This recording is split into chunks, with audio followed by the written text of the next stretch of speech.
உங்களுக்கான இன்றைய பிரபஞ்ச வார்த்தை. வெளிமனமும் ஆழ்மனமும் இரண்டு மனங்கள் அல்ல என்பதை நீங்கள் நினைவில் கொள்ள வேண்டும்.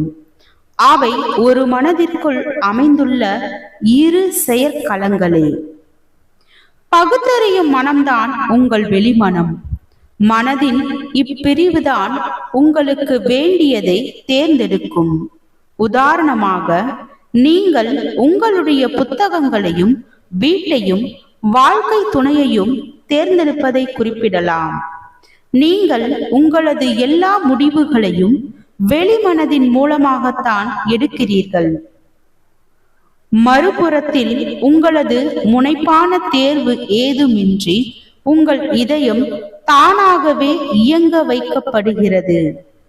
செரிமானம், இரத்த ஓட்டம், சுவாசித்தல் ஆகிய இன்றியமையாத செயல்கள் உங்கள் வெளிமனதில் ஆதிக்கம் இல்லாமல் உங்கள் ஆழ்மனதால் இயக்கப்படுகின்றன. உங்கள் ஆழ்மனம் தன் மீது பதிக்கப்படும் கருத்துக்களையும் நீங்கள் பகுத்தறிந்து நம்பும் விஷயங்களையும் ஏற்றுக்கொள்ளும். அது உங்கள் வெளிமனதை போல பகுத்தறியாது. உங்களுடன் முரண்பட்டு விவாதிக்காது.